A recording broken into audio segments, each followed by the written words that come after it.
love draft band. Love them. Also, Raymond Orta is here. Where is he at? Love it. So good evening, South Texas, Hidalgo County. Welcome to our Hidalgo County GOP Get Out the Vote event for the 2024 presidential election in the great city of San Juan, Texas. My name is Adrian Peña Garza, your chair of the Hidalgo County GOP.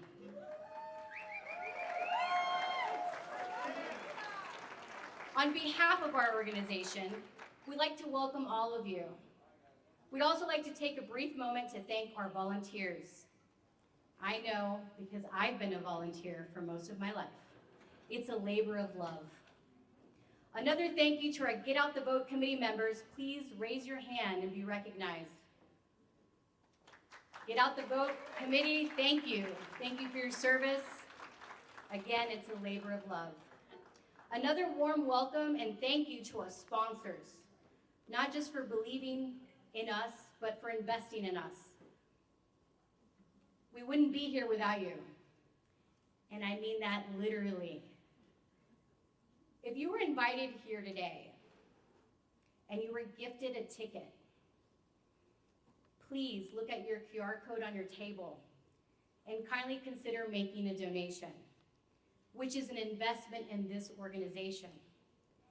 It's a leap of faith, I know, but we've continued to rise despite opposition, despite odds, regardless of attacks, and we continue to smash records and make history in South Texas. Yeah. No lies here. Fun fact, did you all know that we are up 60% of the vote from the last presidential election? So President Trump got 20% of the vote in 2016, and in 2020, he got 43% of the vote. So for us to be up 60%, I mean, I'm not great at math, but I can figure that out. That's huge, as he would say. That's huge. But every text, every ad in the paper, every outreach and engagement event, every billboard that I'd love to do, operational costs, rent and utilities, it all costs money. We can only be as successful as your investment in us. Your support helps make us great and strengthens the grassroots in Hidalgo County, which means we keep Texas red. And if your next chair leads like we do, which I do have a good feeling, they will have big dreams, high hopes, great expectations for this organization and in South Texas. I mean, what effective chair wouldn't? For an area that the far left swears will never change, it's changing right before our eyes. Y'all no longer need me. It's on fire, and I just love it. It's such a blessing. And so I hope you enjoy this evening, and I do hope that you do scan that QR code and make a donation for our organization. Enjoy tonight's program. It's my job to lead you in prayer. Please stand. Lieutenant Governor, friends, and candidates, it's an honor to be here. Thank you for allowing me to join you in prayer as we give thanks for our blessings. Let us pray.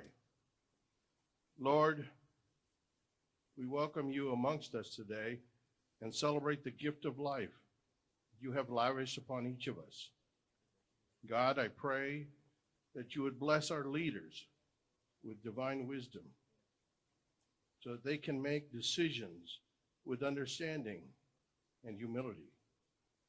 Open our eyes, our minds, Lord, so that we may receive your eternal wisdom.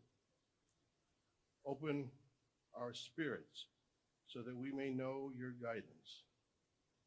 In your holy name we pray. And we all said, amen. Thank you. Good evening, San Juan, Hidalgo County. I hope that y'all will join me in honoring this country. I'm going to lead you in the Pledge of Allegiance, but I'm going to say one thing. I know I'm not supposed to say this. I don't think I wasn't given liberty to talk about things, but they talked about 60% from last cycle, but from 2016. Get this number: we're up 700% from 2016. That's an incredible number. We're ready to turn this county red and this district in South Texas. So please join me in the pledge in honoring our country. I pledge allegiance to the flag of the United States of America and to the republic for which it stands, one nation, under God, indivisible, with liberty and justice for all. God bless the USA. Please join me in saying the Texas pledge. Honor the Texas flag. I pledge allegiance to thee, Texas, one state, under God, one indivisible.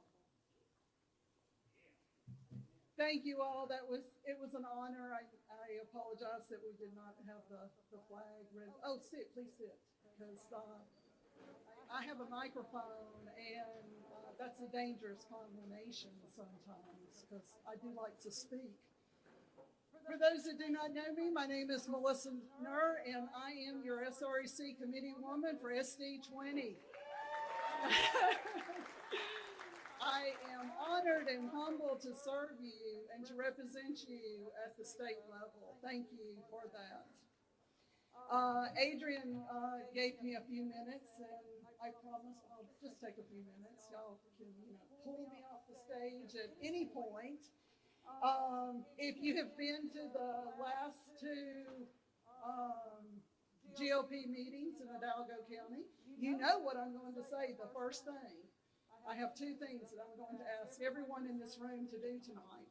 The first one is, if you have a working phone, that is, pull it out and go to RPT and join the grassroots club. It does make a difference, and RPT definitely will use the money wisely. The second thing that I ask everyone in this room to do tonight is, I want you to get out, and I want you to fight. And I want you to fight to keep Texas red. If we lose Texas, the country loses. Seriously, the country will lose. The Democrats will take our electorate votes to the college, and they will solidify their agenda for their socialist world order views that they have. When Republicans win, America wins. Right? Thank you. We stand for freedom. We stand for liberty. And that's what everyone, that's our God-given right, correct? That's given to us by the Constitution and by God. I'm going to take a few more minutes. I'm going to tell you a short story. My husband's going to be up here with the shepherds pretty soon. I come from a long line of Americans. My first ancestors came to this country before it was a country. They came over and they settled in Jamestown. One of my ancestors was in the House of Burgess. He spoke out against the crown, and they made him apologize. A couple of years later, he spoke out against the crown again. That time he got booted out of the House of Burgess. His ancestors, his descendants, then picked up their muskets one day and they fought for independence. We are doing the same thing today. We are fighting for our freedom. We are fighting for our liberty.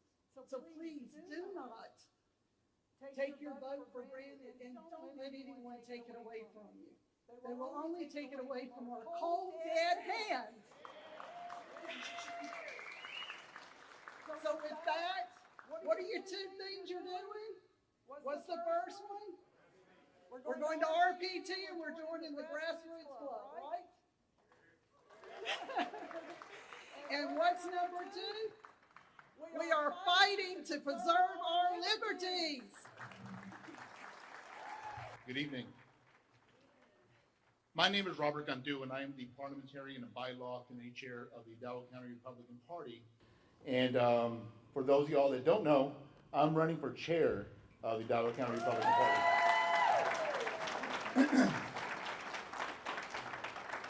I had a little short introduction that I was going to talk about, but Melissa's speech kind of, I kind of want to talk about something else instead. My grandfather was born in 1900 in Barras, Coahuila, Mexico. And he was the oldest of 6 boys. And when he was about 12, his father died.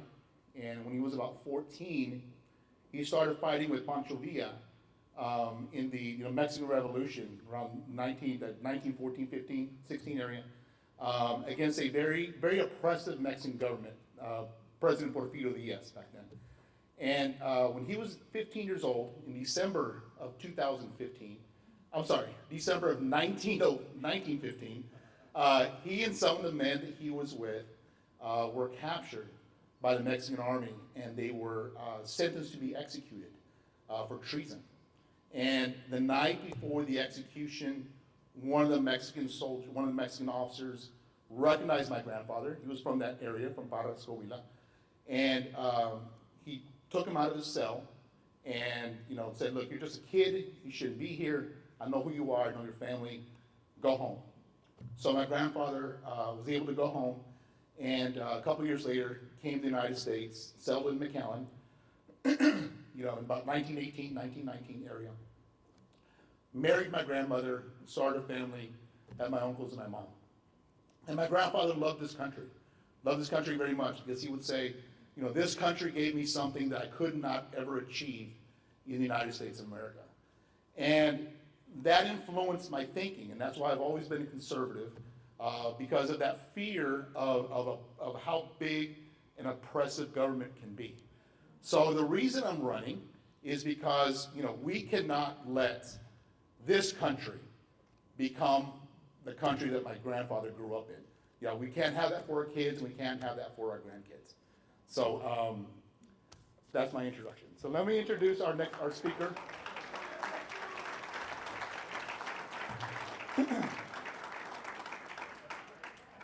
Our speaker is a brave, true conservative who advocates for securing the border, reducing taxes, and is a strong advocate for the Second Amendment. He is a strong supporter of our law enforcement, and he initiated a program wherein every police officer that's on patrol in Texas would have a bulletproof vest. Among other things, he has been a Texas senator, successful small businessman, radio host, former television anchor, sportscaster, musician, Christian author, and actually a movie producer. Since 2014, he's been the Lieutenant Governor of the great state of Texas. Ladies and gentlemen, please welcome Lieutenant Governor Dan Patrick. Now, I'm not on the ticket this year, but when I'm not on the ticket, I'm helping others. And I think I'm involved in 14 or 16 races. In fact, I want to stay long enough to hear Adam speak, and then I'll have to excuse myself because I have to do some calls and find out how their days went today and plan for tomorrow. But we're working hard all across the state. So these are long days. Started this morning in Houston, did a couple of speeches and came down. I can't tell you the level of enthusiasm and warmth and kindness you show me. This is the second time I've been here for Adrian. It was a couple of years ago. You all are fired up. You all are. I would not want to be a Democrat down here because they're not going to be here very long. And I've seen it. I've witnessed it. Today we have 254 counties. 19 are blue. Harris, Travis, Bexar, Dallas, the big ones, El Paso, Cameron, and then other ones. And they represent 50% of the vote. 50%, 19 counties. The other 234 counties represent the other 50%. small counties all over the state. So we have to have a massive turnout in those counties. And last year, when I traveled on my bus tour, and I was down here with my bus last year, I was campaigning, or the year before, I did 133 cities, and I would go places, and they would say, well, Dan, why are you here? We're voting for Greg Abbott, and you and Ken Paxton, what are you doing here? And by the way, no one's ever come here to our small town or our county. And I said, because I know we're going to get 78% of the vote, but it doesn't help us if only 50% of the registered voters vote. Because we have to match these massive numbers. Now, the good news from the Blue County, the good news is that in 2014, when I ran for lieutenant governor and Abbott ran for governor for the first time, there were 5 million people who voted total. It was Wendy Davis, and my opponent was Letitia Vanderpeut. 5 million total in November. 4 years later, 8 million people voted. And this past election in 22, over 10 million people voted. When you hear the Democrats say we're trying to keep people from voting, just the opposite. We want people to vote if they're registered, if they're citizens, and if they don't vote more than once. Okay? So we've maintained this lead. We won by 800,000 votes roughly in 14. The Beto O'Rourke factor impacted the turnout, and we won by about 400,000 to 600,000 votes in 18, and we're back up to 800,000 to 900,000 votes this time. Now, what happened? And this is why I want you to know that your goal is not only achievable, but it's undeniable that the Valley will be a majority Republican area, I would say, in the next 3-4 election cycles, so 6 to 8 years. Because, and you'll all remember this, 20 years ago, those 235 counties, they were all blue. And Barack Obama came in and turned all those Democrats off, and they're now all red. Galveston was all blue until 10 years ago. Galveston County now is all red. Jefferson County, East Texas was all blue, and now pretty much all red. So you're the next area to turn red, and when you do, you will change history. You will change history of this state and this country, and that's why when Adrian asked me to come down, I said, absolutely. I'll be here because I want to encourage you. I want to thank you for what you're doing. I mean, you kind of started out in a phone booth 10 years ago. And now look at you. And Donald Trump's going to be on the ballot. Donald Trump's going to get elected, and he's going to help lift all votes in the Valley. And why will they switch parties? Just like you. There's a Republican in every Democrat ready to burst out. Because in the Valley, maybe as a group more than anywhere else, they believe in God. You all believe in God. You all love your family. You know? You don't want the boys down the street playing with your girls on the basketball team, okay? We got it. We believe in the family unit, and we love this country. And the Democrats of today are not the Democrats of old. This is a Marxist, leftist, progressive party that doesn't want God in our country, wants to break up the family, and doesn't love this country. And you explain that to your friends who are still Democrats, what the Democrats stand for, and they're seeing it. They see it on the border. That's the movement. You know, I told my wife, we've been married 49 years this year. She has great patience. And I came down here today, and we have 8 grandchildren, so she was helping my daughter. My daughter has a 10-month-old, a 2.5-year-old, an 8 and a 10, so she needs help a lot. Or she'd be with me on the trip because we love coming down here. And I said, Jan, when we came to Texas in 1979, I came here in broadcasting with the CBS station, and never thinking of politics, wasn't on my bucket list. And I said, Jan, would you have thought, well, we've been married 49 years, would you have thought when we came here back then in 79 that one day I'd be the lieutenant governor of Texas, which, by the way, I'm not talking about me personally, but the position is the most powerful legislative position in the country, because the lieutenant governor of Texas appoints all the chairs of the committee, all the members of the committee, decides which bills come to the floor, and writes the budget with the finance team. The lieutenant governors everywhere else are like Kamala Harris. Well, I shouldn't say that. The position like that. No one's like Kamala Harris. I mean, we have a president with no memory and a vice president with no brain, so we are in big trouble. But I said to her, Jan, in your wildest dreams, did you think one day I'd get on a plane, come down here and give this speech to all the wonderful people? And she said, honey, I don't want to burst your bubble, but in 49 years of marriage, you've not been in one of my wildest dreams. I told that in church once. No one laughed. I've never told it in church again. I could tell they were all giggling beneath the surface. But Joe Biden, and Joe Biden, you have to give him credit. He has a unique signature, and it's how he closes every speech. It's not what he says, it's what he does.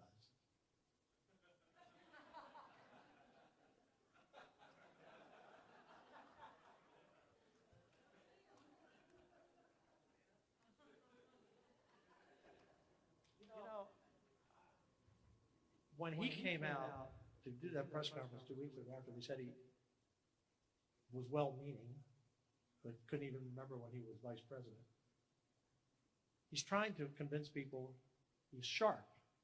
And then he goes off and confuses the president of Mexico with the president of Egypt, which is going to be one heck of a surprise when next week the president of Egypt is coming for a state dinner, and when he sits down and gets chips and salsa and tacos, and when the president of Mexico comes here and gets falafel and hummus, it's going to be that kind of day. Let me talk about the border for a moment. You all know it. You all live it. You all experience it. We've had, since Joe Biden became president, 7.5 million people come across the 28 entry points over the bridges. Those are the ones we catch. It doesn't count the gotaways, and law enforcement will tell you maybe we catch one out of every two. That really means 15 million, but I want you to focus on the number 7.5 million.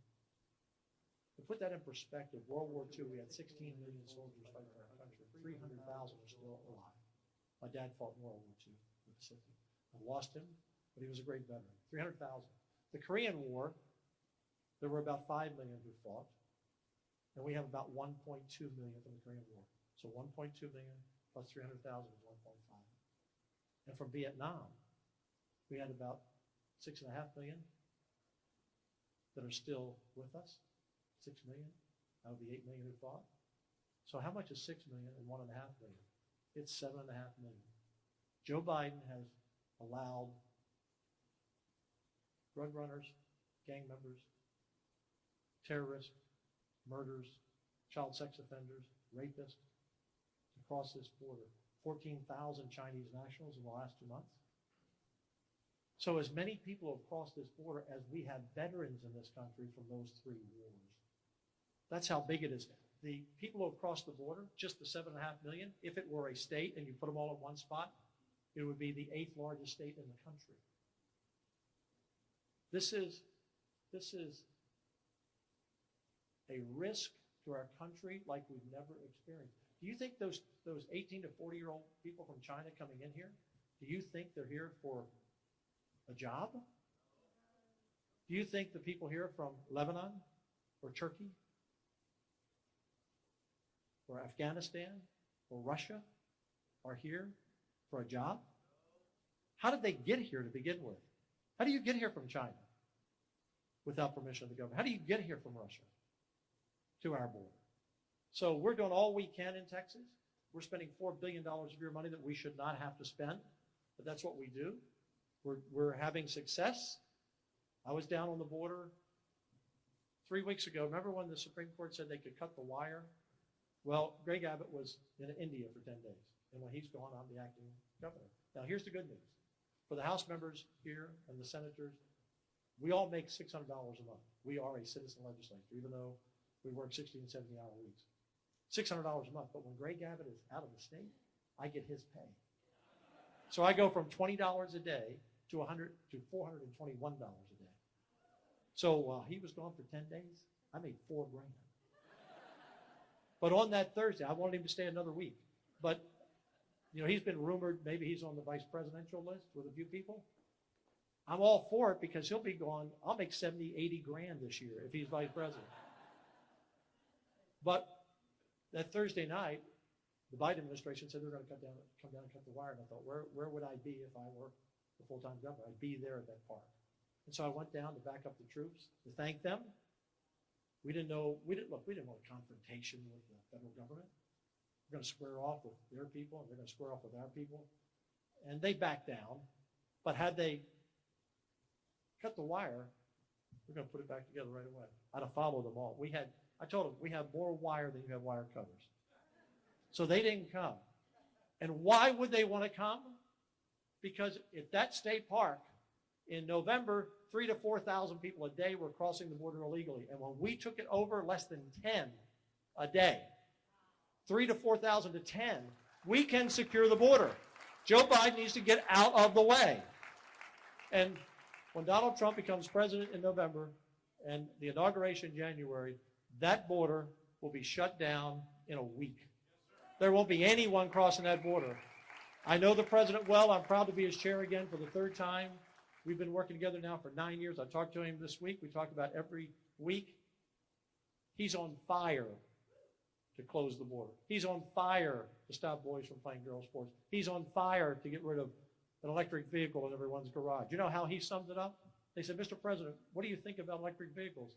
He didn't need any scientists to give him a white paper and explain it. He just said they don't go far. You know, he can always make things just simple, like we all understand. He will be sure that inflation is lowered. He will restore our military, and I can promise you, hell will freeze over before he withdraws our troops in Afghanistan like this president did and saw 13 soldiers die and leave 85 billion of supplies behind. The president like you and these Democrats here that have a Republican ready to get out loves God, loves country, loves family, and that's why we must be victorious. I'll close with this. Many of you are familiar with the 2 Chronicles 7:14. If my people who are called by my name will humble themselves and turn their face to me and kneel and pray and ask forgiveness for their wicked ways and ask me to heal their nation, I will hear them from heaven. I will forgive their sins and I will heal their land. So when I was young and a baby Christian, I used to think if my people who are called by my name, I thought that was Americans. No, half of America wants to kick God out of the country. My people are Christians. And Christians aren't showing up enough. You are, but they're not showing up enough. 52% of the American public says they go to church every week. Of those 52%, only 50% are registered to vote. 50%. And only 50% of those who register vote. So only 1 out of 4 people who say they go to church every week vote in this country. If we can get those numbers up to 3 out of 4, the Democrats can't stop us. No one can stop us. Because God will heal our land. Because we would have stood up. So I asked you to expand your base. Find your friends, your church friends, your neighbors, your family members who still are seeing blue. Because the future of my grandchildren and your grandchildren are on the line. You saw what they did to Donald Trump in New York. He didn't do anything. There were no victims, no complaints. And they took $350 million of his dollars and said he couldn't do business for 3 years in New York. Imagine if they were in charge of Texas. Imagine if they were in charge of every state in this country. You would have nothing. They would come and take it from you. Take it from you because they're the Marxist socialist left, and that's what they've done in communist countries. So we're in the fight. I know you're in the fight. Thank you for having me again. I'm going to stay and hear some other speakers. I want to hear Adam, and then I'll politely step aside. But I so appreciate you. I appreciate your enthusiasm. I appreciate your hard work. It's tough to build from scratch. But you all have done it. And Adrian, you've done a great job of organizing this. And everybody, all the volunteers, thank you. You encourage me. You know, she put on my note, please come and give an inspiring, encouraging speech. Let me tell you what, taking those photographs with you, being here, feeling your energy, you inspire me. You encourage me to be in the fight. And we will never, ever, ever give up on the border. This is the last line of defense for this country. Texas is the America that all America used to be. 1,000 people still move here. And as I like to say, we've had 18 million people come here in the last 20 years. We're going to have another 15 million in the next 15 years or so. No one moves to Texas. They arrive here and Texas moves into them. And they capture that spirit Look, when we travel around the world, people say, where are you from? We don't say America, we say Texas. They know where Texas is. They don't know where Delaware is. Well, they might. There was a Corvette in the garage with a lot of documents. But anyway, good night. God bless you and thank you. Thank you all.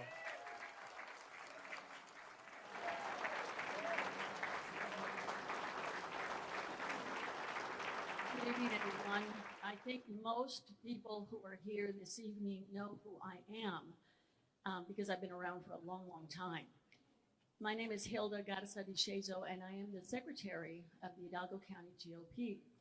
And because I'm the oldest person, and because I was asked to do this, I'm also going to take a few minutes, Adrienne. Since Adrienne is my niece by marriage, she has to say yes. First of all, a lot of you came up here and talked about your ancestors and Pancho Villa and all this.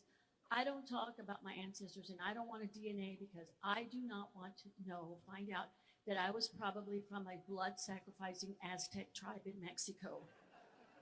I'm not going to do that. Number two, Dan Patrick, you do movies. I want to be in a movie. I can be in a movie. Can I be in a movie? Thank you. And I'm going to borrow a quote that I heard on Tuesday night when Senator Cruz was here, because we are trying to raise money, and you do have those little forms there that you can donate. And Senator Cruz told this story. He said that Phil Graham always had a story. And he would say, I've got good news and I've got some bad news. And the good news is that we have enough money to win this election. But the bad news is that money is still in your pocket. So with that said, please donate. Another item that I want to say, I'll talk about is, if you watch the news today, you know that Joe Biden met the widow of Alexei Navalny and met her 2 minutes before he did this little speech. And he said, I hope that Yolanda, and the lady's name is Julia. So I just wonder if people whose names are Yolanda don't realize that their real name is Julia. I don't know. But anyhow, with that said, I'd like to take a time now to introduce the next speaker. And they gave me this paper to read. It says here, Representative Caroline Harris Davila proudly serves Texas in House District 52. Now, does anybody know where that's near Round Rock? Isn't that in that area? Okay.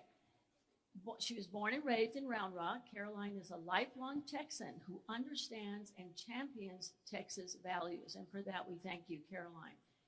She was only 28 years old when she was elected, making her the youngest female Republican ever to be elected to the Texas House of Representatives. So for all you young folks out there, remember, it's not too early. She holds a bachelor's degree in communications from Thomas Edison State College and a master's degree in public affairs from the LBJ School at the University of Texas at Austin. Hook 'em horns. She was, okay, all right. Calm down a little bit. It's only one time. Okay, she was named the GOP Freshman Legislator of the Year in her first session as a state representative. The NFIB, which stands for National Federation of Independent Businesses, recognized her scoring 100% on her voting record for supporting legislation that significantly helped small businesses. And for that, we thank you. Along with those accolades, she sent 13 bills to Governor Abbott's desk and had over half signed into law. Okay, Carolyn, you have to work a little harder, okay? But we thank you for that too. Representative Harris Davila successfully passed into law SB 490, which requires medical transparency and requires medical providers to issue itemized billing statements to all patients, and for that we thank you. Caroline is passionate about bringing people together and ensuring that the American dream and the Texas miracle are kept alive and well for future generations, and for that we thank you. Come on up, Caroline. Well, after that introduction, I don't know that I really need to tell you all my story anymore. I think we covered it all. But I just want to start by just saying what an honor it is to follow our Lieutenant Governor tonight. And would y'all just recognize him one more time for all that he does for us in Texas?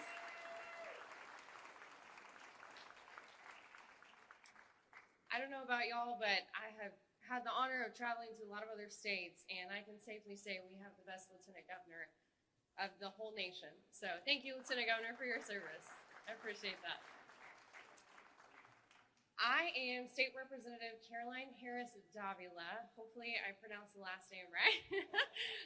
My husband and I, Daryl, got married about 7 months ago. So we are still newlyweds, and Daryl's here tonight. He is Lieutenant Governor's Chief of Staff. And so, yes, please give him an applause. And I also want to recognize my Chief of Staff, Melba Gomez, who's right here. Please wave. Y'all know this, that when you have good staff, you can accomplish great things. And I have excellent staff, so thank you, Melba, for being here.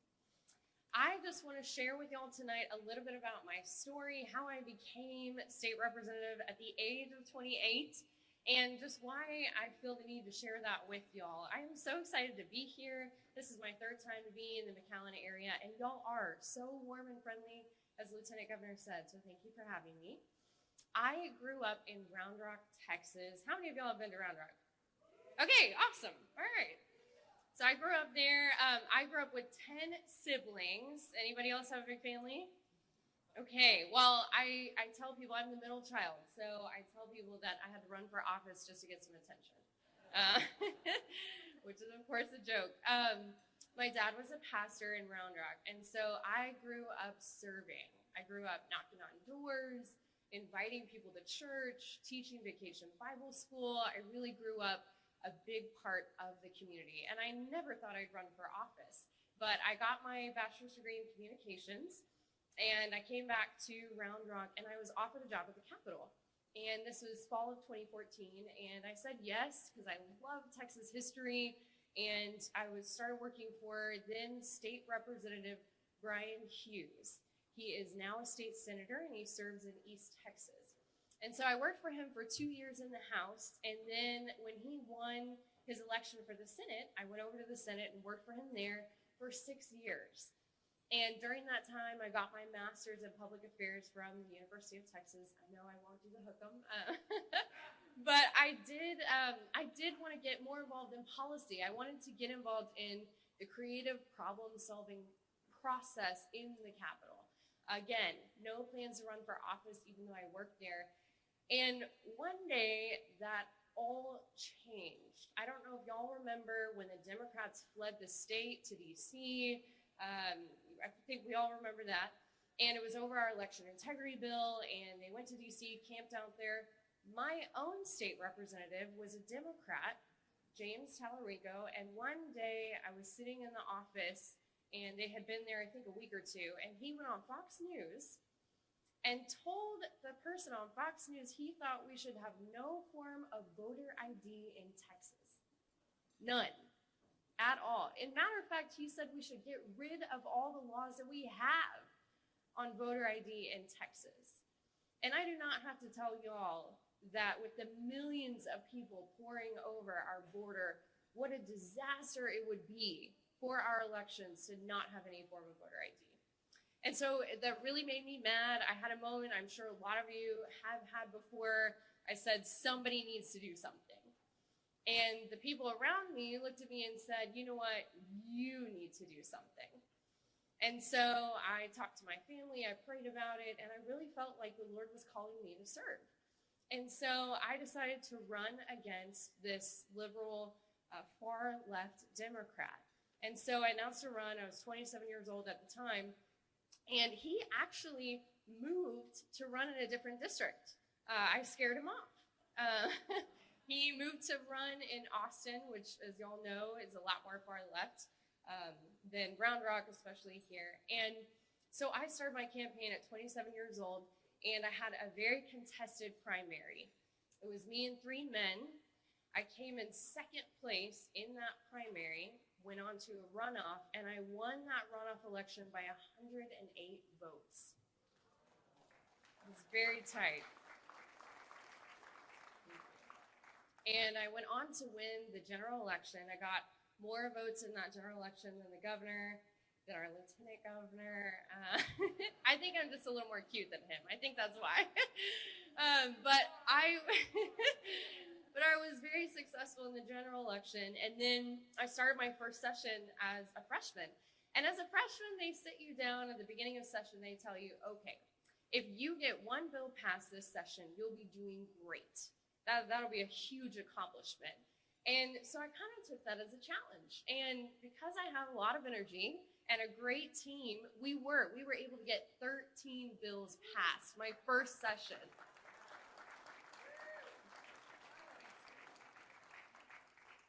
And then because of that hard work, because of that medical billing bill in particular, I think I was honored to be voted the freshman of the year and from my Republican colleagues in the Texas House. So I'm very proud of all that we've been able to accomplish. And I tell you all my story because I am going to have a fight to keep my seat red.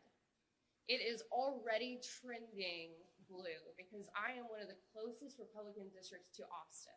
And so if you all can imagine, the crazier Austin gets, the more those people move to my district and my area. And so I'm in the same fight as y'all in trying to convince people that they need to vote Republican and convincing people that the Republican way is the way to go. That's why we have an amazing state. And in my area, that's why we have a great community. We have a fantastic Republican leadership. But as my district continues to perhaps turn blue, if not get more blue, y'all here are able to pick up those Republican votes and advance those Republican votes in this area. I might lose it in my area, but y'all are moving forward and gaining it here, and that will help keep Texas red for longer. It may not be my seat, but it might be y'all's seats here. And so I'm so excited and so grateful that y'all are willing to put in the work and put in just the blood, sweat, and tears to keep Texas red and keep Texas conservative. So thank you so much for that work. I mean, we've got to secure our border. I know Lieutenant Governor talked about how many people that are coming over our border. I did go to Eagle Pass about 3 months ago, and it just blows me away that the Democrats can say that we have a secure border. I mean, it blows me away. As I was standing on the banks of the Rio Grande, there's 30 people that just walked up behind me straight to Border Patrol and said, okay, great, process us, take us in, give us a bus ticket to wherever we want to go. That does not sound like a secure border to me. I don't know about y'all, but it's just wild to see what's going on down there. I am so grateful that we have Republican leaders like Monica De La Cruz, if she's still in the room, and Myra Flores, who want to go to Congress and take that fight to secure the border.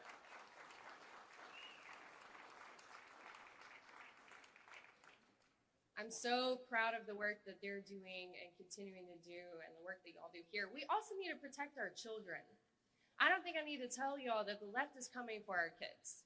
We see that every single day, and thankfully, we were able to ban gender modification surgeries for kids in the Texas House. And not only that, we were able to take books out of libraries that have material in it that they wouldn't show on TV for adults that are in our kids' libraries. And so thankfully, we were able to get those books taken out, but it's not gonna stop. They'll find something else to go after our kids with. They really will. And so we need to keep up that fight. And then the other thing is we need to continue to lower taxes. Again, thank you, Lieutenant Governor, for all your work on the property tax relief bill. We need to continue that fight as well. And as Daryl and I were talking about this evening and being with all of y'all tonight, he was reminding me that Valley values are conservative values. And conservative values are Texas values. And we all know that as goes Texas, so goes the United States. And so I just want to encourage y'all to keep up the fight, to keep working hard, because we are going to win in 2024.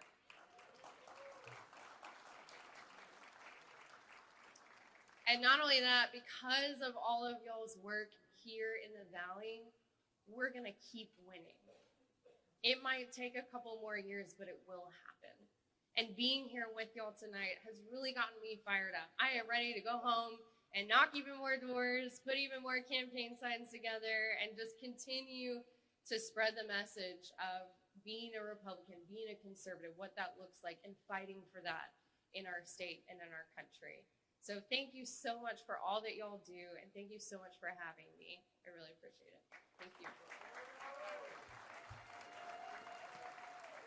Tonight we had some other representatives that were supposed to be here. Unfortunately, because of travel, they were unable to show up. And so I've been asked to talk a little bit about myself, but I also believe that you're here to hear about some of these other representatives that are doing the work up in Austin at this time. And so I'm going to talk to you a little bit about Briscoe Cain. And that really wasn't the way that I wanted to introduce him, but unfortunately, he's not here. So he's in House District 128, which is up in the great place, I believe, it's Harris County. That's blue area. But he really is out of Beaumont. And Briscoe Cain comes from a long lineage of Texian people that fought way back. He had an ancestor by the name of Andrew Briscoe, who fought in the Texian Army and was a signer of the Texas Declaration of Independence. So this is a gentleman that has long lineage, where I would like to lead that too once I get elected. So my name is Dr. John Guerra, and I'm running for House District 41.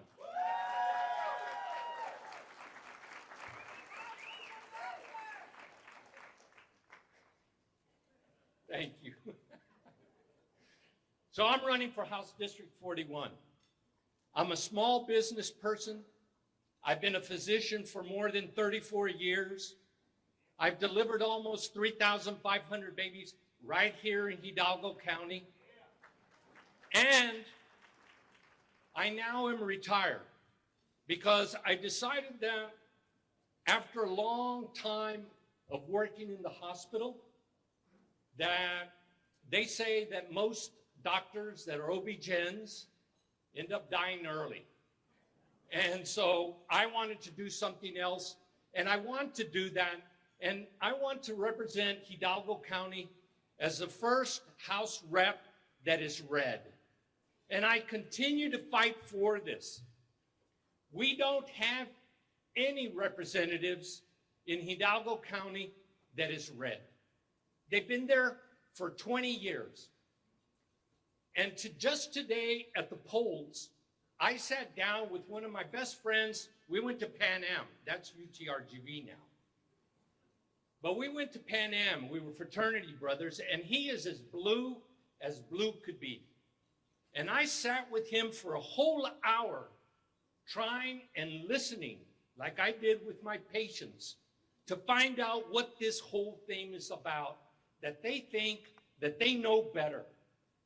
Well, they don't. It's incredible. You would just say a few words, and he didn't know what to say after that. But he kept fighting and fighting. He would say, hey, you know, I work with Interfaith, and I help down there in Las Milpas. Many of you know where Las Milpas is. It's very, very low income. And so, you know, we push the reps, we push the city council so that we can do all of that. I said, well, you know, Joe, I would do the same thing. So I think you're a Republican. No. You know, I said, no, I'm here to help people. Then he would say, oh, you know, we've had 20 years and no change.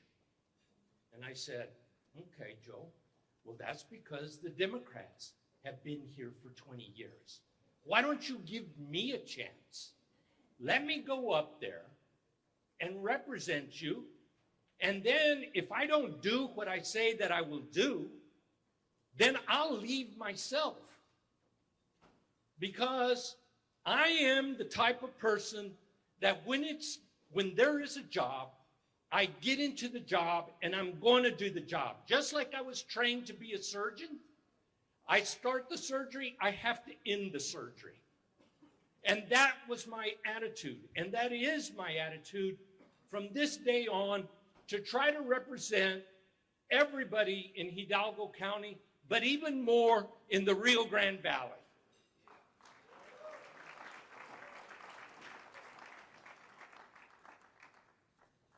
You know, Sergio was here earlier and he asked me a question. Well, Doc, and when you go vote, vote for Doc. That's all you need to know, okay? John, Doc, Robert Guerra. Doc, Doc, Doc. So just vote for that. So Sergio asked me, well, how are you going to turn a lot of votes, because you're going to need a lot of Democratic votes to get you over the hump? And I said, well, you know, Sergio, the Rio Grande Valley is not dumb. They used to call us, when I went to Pan Am, Taco Tech. That's kind of derogatory, but we lived with it and we continue to go on. But we all went to school, we got our degrees, and we became something. And we continue to do that. And dumb people don't do that. Smart people. And smart people is everybody in the Rio Grande Valley. That's what I see. They just need better leadership. And I'm that person that's ready to do that leadership for each and every one, from the lowest to the top. I will give you everything that I have if you elect me. And I promise that I will do what I say I will do. I won't get bought, but I do need money, okay? Because it's hard for anybody to come and talk to me, because I want to see everybody move forward and not stay the same anymore. And so that's my story. And I hope that you will stand behind me and that we'll go out and get another 100 people, and those 100 get another 100, and really show that we have a lot of love for everybody in the Rio Grande Valley, and that Republicans love people. We're not that white party anymore. If you look around here, there's a lot of Hispanics, aren't you? And that's what's very important. And we have a lot of Anglos that are part of this party. But most of us grew up being Democrat. But we're changing because what? We're smart. We understand what is right from wrong. And so, in ending this, I really wish Mr. Kane would have been here, because I wrote this long speech for him. But in the end, maybe he, when I get elected in November, can write a little small speech and say, this guy is a physician, not a politician, and he does for his community. Thank you very much. Before I introduce myself, I wanted to give thanks to a few people. And many of the times their faces go unnoticed and they're not always in the front. And that's the wives and husbands of the candidates.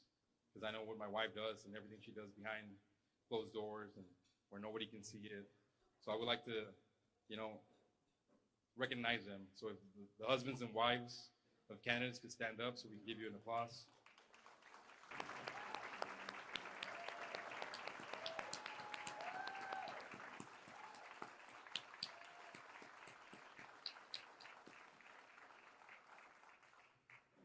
then secondly, I want to recognize somebody else.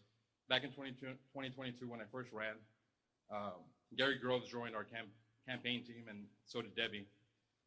And like all the candidates that are here, I'm sure you know, the hardest thing to do in the Valley as a Republican candidate is to fundraise. And Gary saw that firsthand. You know, the entire year going, trying to fundraise left and right, and it was hard no matter where you went. And so when it all ended, instead of complaining and whining, he decided to do something about it. So he went out into our community, found other great men and women that wanted to help us out, and he formed the Texas PAC. So I'd like to recognize the Texas PAC.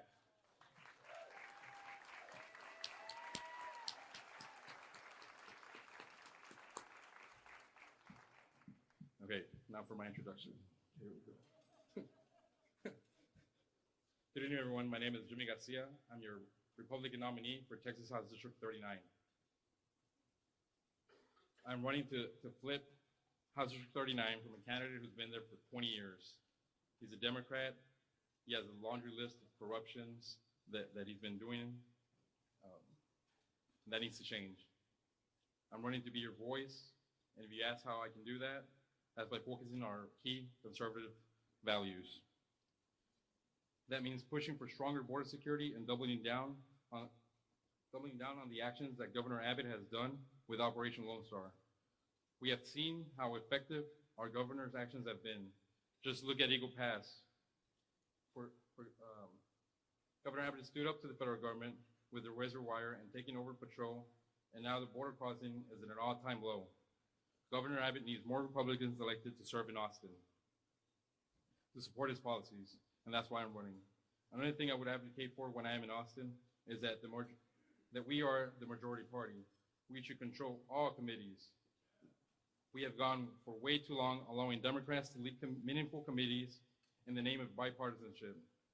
What do we have to show for this? Nothing except multiple key pieces of legislation failing and causing unnecessary special elections. So we need new blood in Austin. Let's make sure that I get there and vote for Jimmy Garcia for Texas House District 39. Adam Hinojosa, and I am your Republican nominee for Texas State Senate District 27. Before I get too involved in my speech, I just want to take just a brief moment of personal privilege here and introduce my beautiful wife, Victoria, who doesn't have the opportunity to always come with me during these campaign stops. Victoria, would you please stand? We are celebrating our anniversary today. And let me tell you that this is a beautiful event, and no disrespect to you, Adrian, Jimmy, Jordan, all of you, all the Hidalgo County Republican Party who have always put on wonderful, fabulous events. We always love coming to South Texas and being a part of it. And when the moment she asked, hey, will you be a part of this, we jumped on it immediately without even looking at the date. But I'll tell you what, this might not have been our first choice, but that's the trooper that my wife is. She understands what's at stake. We all do. You see, she proudly served in the United States Coast Guard. Her brother currently serves in the United States Air Force, currently served in South Korea. And her father, who just passed away last year, proudly served in our United States Marine Corps.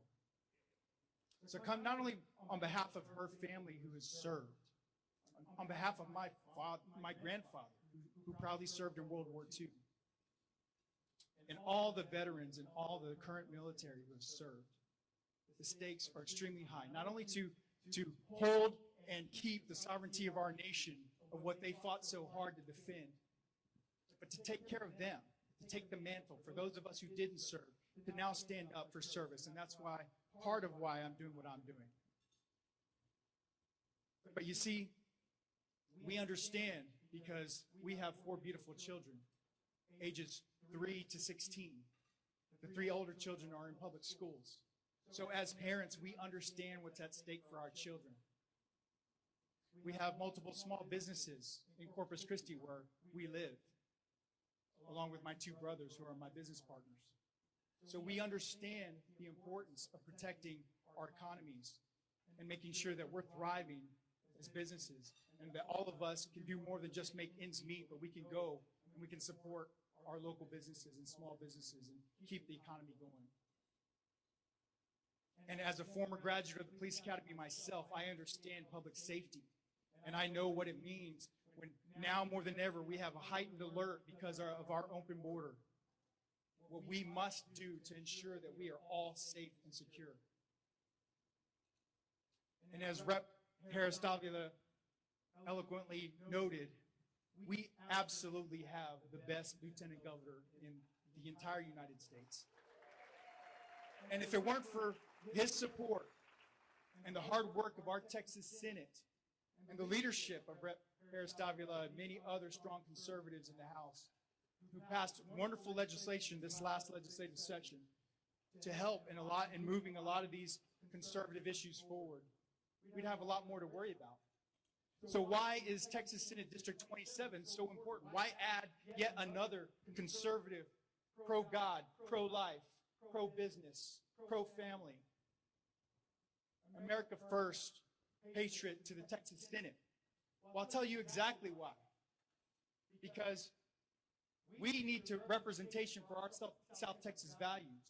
And when your current senator is voting to keep pornography in Texas school libraries, and when she voted to keep the gender mutilation of children and the gender transitioning of children, when she voted to allow drag shows in public in front of children, and when she votes to allow men to compete in women's sports, we as parents and we as grandparents must step up and say enough.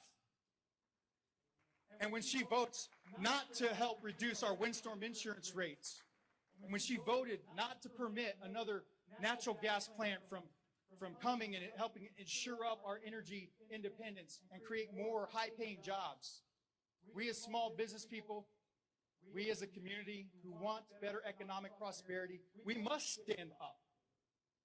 And when she votes against funding to secure our border and then walks in front of a police officers association and minimizes the crisis by saying, oh, we're not in a war zone. Well, maybe not in the traditional sense, but we certainly see the dead bodies on properties, and we certainly see the bullets flying across the border. And we certainly see the slavery of women and children. And we see numerous of our teenagers and young adults dying from fentanyl poisoning and drug overdoses. So if you don't want to call that a war zone, call whatever you want.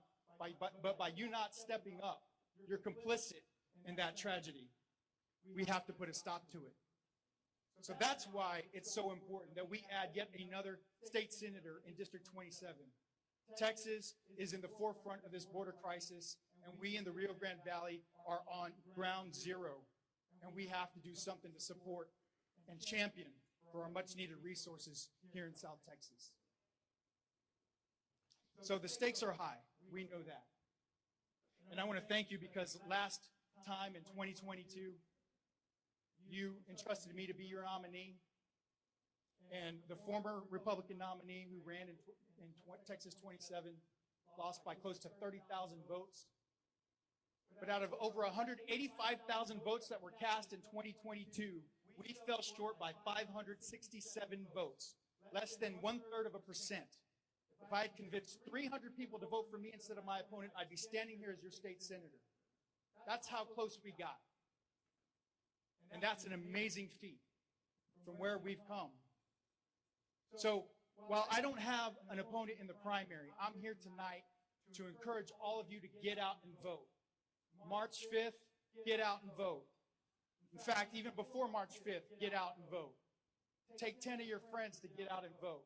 We want to show all of Texas and the United States what's to come in November. And what is to come in November?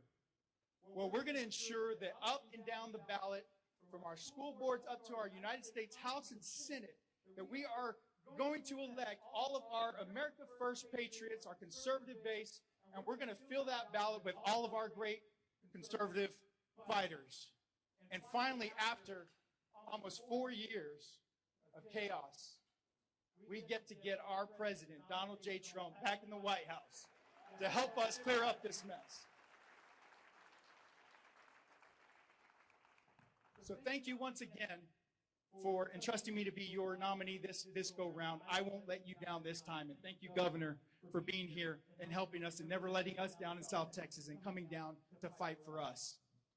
So I want to leave with this. How many of y'all have voted already? Well, it's a good number of people in there. For the rest of you, what are you going to go do tomorrow? Go vote. And you're going to take 10 of your friends to go vote. But tonight we have the unique opportunity to not be so serious.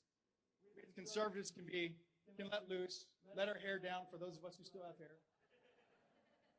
And we can enjoy ourselves. And we have the unique opportunity tonight to have an awesome individual. He's on a nationwide tour. He's got a Netflix special coming soon. He's a Valley native. He's the son of the Most High. This one got me. He's a Dallas Cowboys cheerleader. I think that's an inside joke. And he's known as Mr. Prende la Vela. So he's a comedic genius. He's the one and only Mr. Raymond Orta. Keep it going, man. Keep it going, Mr. Adam. Keep it going. I like him already because he brought his wife to this event. It's their anniversary, and it's fiscally responsible. Guy didn't spend any money on this date. This is great. That's smart. Conservative. I love being here. My name is Raymond Orta, comedian extraordinaire, and it's a great honor to be here. I love doing Republican events because people are always trying to put money in your pockets, you know, as opposed to doing Democrat events where they're always trying to take money out of your pockets. And I know this is a Republican event because nobody's stolen the centerpiece yet. I'm from La Jolla. 3 centerpieces are going into my car as soon as I leave. But whose bathroom looks awesome? My bathroom looks awesome. That's right, sir. Martha Stewart, mira. I am from a little town called La Jolla, Texas. If you don't know where that's at, we've been featured on the TV show Border Wars. And we're a human smuggling corridor for the United States of America, and it's a role that we take very seriously. Our high school mascot is the Coyotes. You think I'm joking? I'm the homecoming king. Yeah? You don't believe me? Check the yearbook, 2004. Now the hair makes sense. I'm happy to be here too, man. Recently I lost about 100 pounds. You know? No. Don't clap. It was at the Falfurrias checkpoint. So I'm here doing community service. And did Dan take off? He said he was going to step out right now. I was hoping that he would hear this next joke so he could legalize weed. That's it, guys. All right, that's it. I'm from La Jolla. I do comedy. I love the Old Testament because I'm a stoner. That guy got it. Thank you. That one's for you, sir. My jokes are for one person at a time. If you haven't laughed yet, don't worry. It's coming around. I love being from the Valley, too. You know, the one thing I love being from the Valley is something that probably goes overlooked. Some people probably even take it for granted. I love being from South Texas for one reason, and that is the soothing sounds of the chicharra. I know there's white people here getting lost. What's he talking about? Is he talking about pork rinds? No, a chicharra is a cicada for my white friends, aka the sponsors of tonight's show.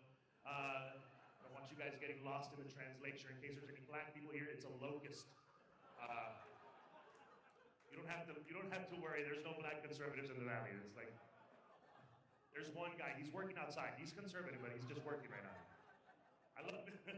You guys know what the sound of a chicharra? You ever heard that sound? It's a beautiful sound. You ever heard that?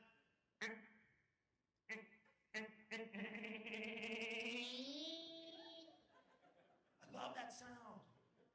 If you grew up broke enough and poor enough, your dad would tie a string around it, and that was your first kite. Did anybody else grow up poor like me? Yeah, La Jolla in the house. What's up? I know that we grew up poor, right? Being from La Jolla, what's our school chile, tomate, cebolla, nadie le gana la joya. Our school motto is just ingredients for salsa, okay? That's how broke we were. We didn't have real spirit. We're just like, just throw a recipe up there. And that sound, that either you used it as a kite when you were growing up, or it's the Mexican alarm clock with no snooze button. Those things go off at 4 in the morning. I'll wake you up. And I wish everybody could hear that sound. I wish everybody could hear that sound, like worldwide.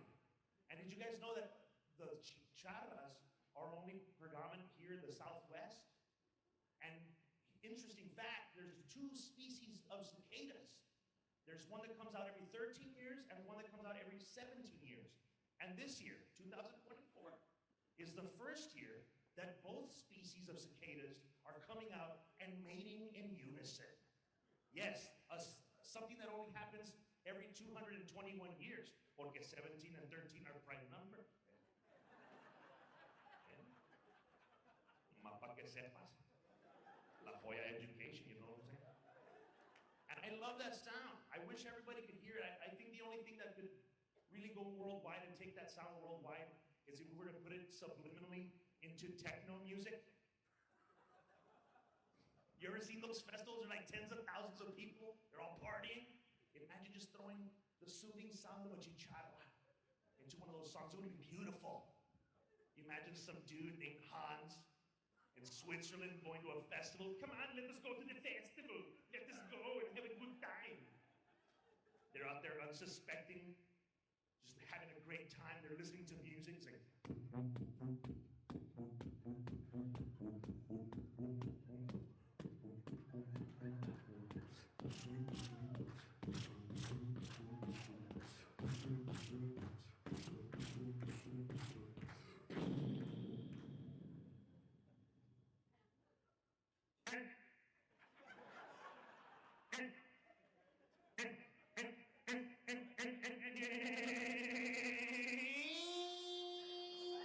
like, oh, that's my jam.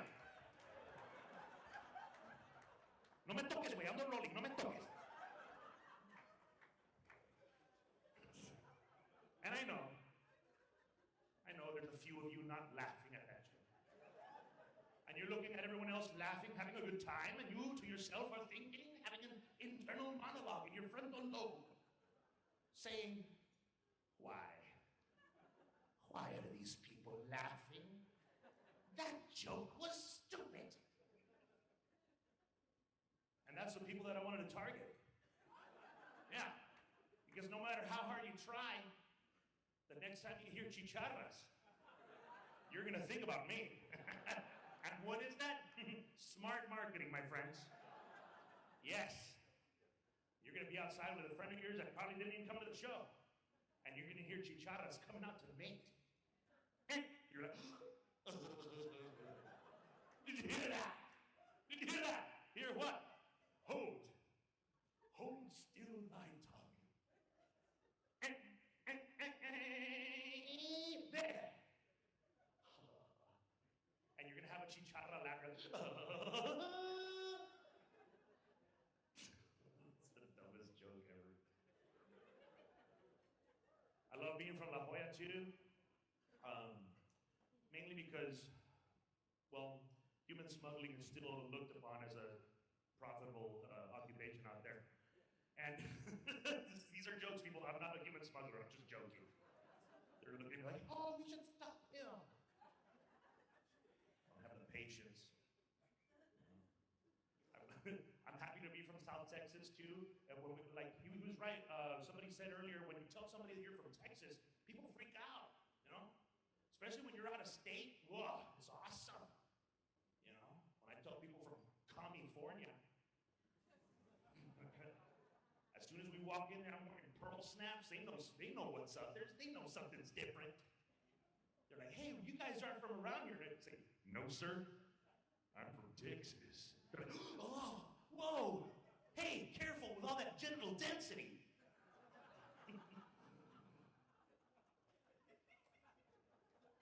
The ones aren't laughing aren't from Texas or what? I'm sorry, I called you out, okay? Sorry if you're not proud of that. I'm proud of it. I'm super happy to be doing a Republican event too, because here, the men are the one with facial hair.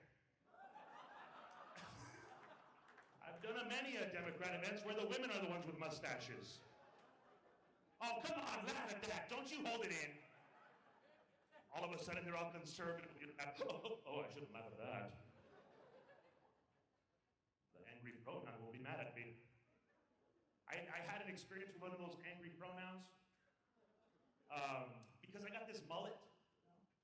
And this mullet, I didn't always have this mullet.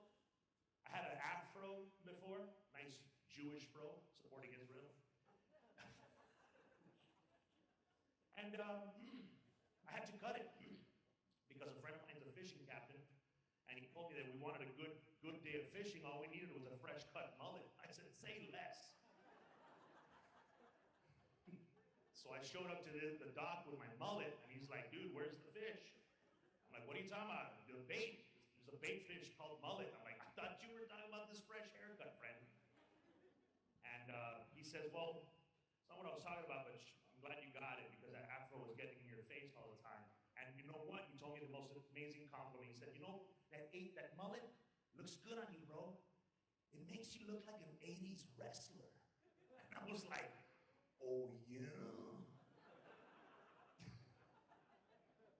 And I was real happy about that. You know, I felt good. Like I'd walk around with some extra swagger. You know, I went into a Hot Topic. Yeah, I was looking for a Bob Seger t-shirt. I'll explain because I told you earlier the human smuggling thing. See, the checkpoint is very amazing, and nothing gets you past the checkpoint faster than this. And I found this out through personal experience. When you're listening to Bob Seger music, I go to the checkpoint, I listen to Bob Seger music on the radio, I even wear a Bob Seger t-shirt and matching, right? I'll be listening to Bob Seger, I pull up to the checkpoint, the Border Patrol agent's like, excuse me, sir, can you turn down your radio? And I say, no, sir, I cannot. And he says, excuse me? I said, no, sir, I cannot. And he said, why not? I said, because no self-respecting American ever turns down Bob Seger. And the Border Patrol agent's like standing there and he's just like, you're damn right. And he saluted me. He's like, have a good day, Patriot. And he waved me through. I had like 16 mojaditos in the back of my van. It was awesome. Made a lot of money that day. That's why we need to secure our borders, so I can't do things like that all the time. So I was at Hot Topic for another Bob Seger t-shirt for my very lucrative human smuggling operation. And I'm there and I encountered one of those pronouns, an angry little pronoun. You know those people that work at Hot Topic, they got their faces pierced? Eyebrows, nose, third eye. Like how do you pierce your pineal gland and they're still alive to tell about it? She had all her face pierced. It looked like she had gone hunting with Dick Cheney. You laugh at that, don't you hold it in. And she was all pissed off because I walked into Hot Topic without a mask. Sir, where is your mask? And I said, it's okay. I don't need a mask. I don't need a mask. You see, I have antibodies. And she's like, no, sir. Store protocol says you need a mask. And I'm reading her name tag. Her name was Jean, like denim, not genetics. She's all mad. Sir, you need to wear a mask, sir. You need to wear a mask. And I told her, no, I don't need to wear a mask. You see, I've caught COVID and I've overcome it with my God-given immune system. Did anybody else overcome a Chinese-made bioweapon by their God-given immune system? How about a big shout out to the Almighty for giving us immune systems that'll keep us protected against all weapons from the devil, including a Chinese-made biolab weapon. 4 people know what I'm talking about. Okay, the rest of you still in the backstory. Okay, all right. You guys need to do a little research. It's a woke joke. You need to catch up. So here I am at this Hot Topic. She's like, sir, you need to wear a mask, sir. You need to wear a mask. I said, no, ma'am. I don't need to wear a mask because this is Texas.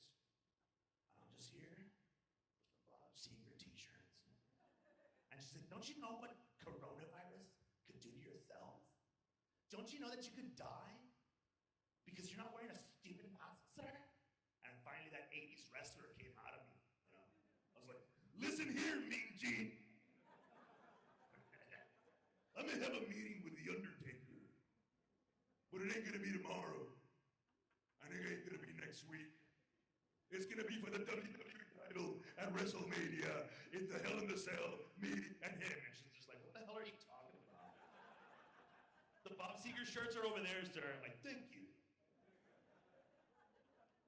I walked out of there triumphantly. I'll wrap up with this because they just told me to do a couple of minutes while you guys ate cake. You guys are leaving? Okay. Oh, you'll be back. They're selling candy apples in the parking lot. Serious. I'm gonna get them right now when I leave. That's the beautiful thing about the Valley, bro. Because you think, man, people argue all the time. We have the best tacos. We have the best food. The Valley has the best food in the trunk of people's cars in the HEB parking lot, my friends. You want to talk about San Antonio has the best tacos. Austin has the best tacos. The tacos from Stripes, mira, se los bailan, bro, no traen nada. Our tacos from a gas station beat your fine restaurant tacos up north. Frankly, I don't trust Mexican food past the Farfulia checkpoint. All the real Mexicans are here, all right? Right here in the Valley. I know this because they're crossing through my mom's ranch every day. You think I'm joking? That's what's going on, you know? And I get them over now while the wall's still being built. Because once the wall goes up, business doesn't stop. We just adapt. Yeah, who's gonna use catapults? This guy, huh? Don't even need a fast pass or nothing. Oh no, you ready to become a U.S. citizen? Get the ball, okay? Get the ball. Just get in this chair, sir. You'll be right over the wall in no time. Okay, merito, okay. Yeah, you ready to become a U.S. citizen? Well, Simon.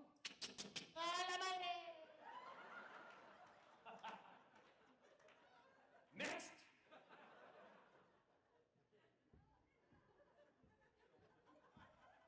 Mira, no hay línea ni nada, mijo.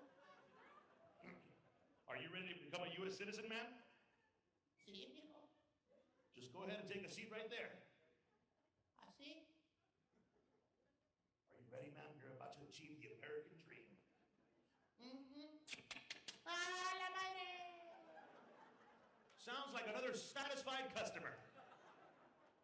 And I know you'll have some smart ass going up there to complain, hey, wait a second. This thing ain't even OSHA certified.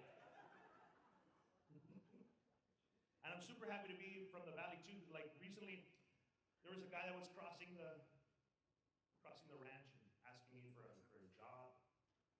He's like, hey, no hay jale, una chamba por ahí, jale.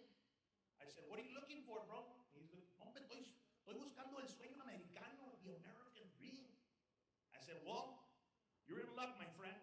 Not only did you make it to America, but you're in Texas, AKA God's country. Yes, you made it here, my friend, and you can make it here and make your wildest dreams come true. All you gotta do is learn the art of the double dip. I've learned the art of the double dip. See, I do comedy, but I also sell candles for the Catholic Cowboys fan in your family. So it's a double dip. I do comedy, get paid from that, but I also sell merchandise on the side. And it's called the beautiful double dip. Once you learn the double dip, you can make things happen in America. And this guy, I told him, bro, you can start off easy. People here love corn. Sell corn. You can make it happen. Dude, the guy started off with a bike and a nice chest and a horn. That was it. Selling corn. Elotes. Elotes calientitos. Con su limón, chile y mayonesa. People started buying. Little by little, this guy started building an empire. A Colonel Empire. Just building it one by one. And a couple of months passed, guess what happened? This guy bought himself una van. Mamalona. This guy was driving around no longer straining his vocal cords. He hired somebody else to do the voice commercial for him. That's delegation, bro. Pinche capitalism, papa. He hired a professional voice actor, and now he's just cruising in the van, the speakers, we know the word. Elotes calientitos, con su limón, chile y mayonesa. Elote desgranado en vaso chico, mediano o grande. Or people buying. Then he learned the art of the double dip. The other day he was cruising, he's like, elotes calientitos, y también windshield repair. Ah, somebody! Woo! Woo! This guy's making it. But dude, I told him, hey, double dipping is fine. Don't get greedy, start triple dipping. That's just greed, okay? So he was doing double dipping for a while, crushing it, bro. People buying corn, getting their windows fixed. It was a great operation. And then he started triple dipping, and I could no longer support it. The other day I heard him cruising by my house, like, elotes calientitos, windshield repair, y también notary public services. That's so mad. This guy's not even an American citizen. He's got his own seal now.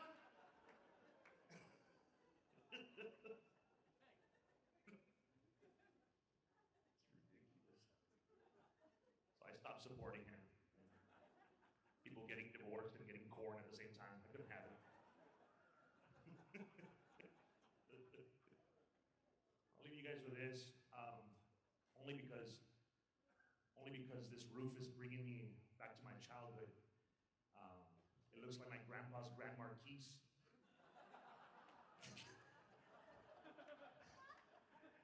All it's missing is a couple of thumbtacks with Virgin Mary cards holding the roof up. I'll leave on this, and it's one of my favorite things. You guys were such a wonderful crowd, and none of you guys really busted out your phones. Usually I have people recording the whole set, like going live, you know, do the whole set, cricket, data, plan templando. You use 2 gigabytes of data. And I've seen cell phones ruin moments. You know, you ever been in a moment that was supposed to be taken in right then and there? Like comedy is one of those moments where you appreciate it. It's standing right in front of you. Appreciate the moment. You know, people will often look at the show through their little screen, and watch the whole show through their little screen, and ruin the moment. And I've been in various moments like that, like I was at a burial. A real, like, dramatic burial. It was raining. It was a Catholic priest wearing the collar and everything, super formal. It was raining on him, and it looked like a scene in a movie, you know? It was one of those scenes that was meant to be appreciated right then and there. And we're out there, and the guy was taking it super seriously. He's standing in front of the coffin, and it's just, like, pouring rain on him, and he's just delivering a monologue out of a movie. He's like, ashes to ashes, dust to dust. And out of nowhere, somebody's cell phone went off. It's like, Tragos de amargo licor que no me hacen olvidar y me siento como un cobarde que hasta me pongo a llorar. you think the guy'd be all embarrassed? Like, oh, man, let me turn this off. Hold on. Number, he pulled it out. He answered it. He answered it while they were lowering the coffin. So all you hear is, bueno, hello. No me no te oigo, güey. Huh? No, I can't hear you. I have T-Mobile. I have T-Mobile. No, I'm over here. Estoy en el pozo.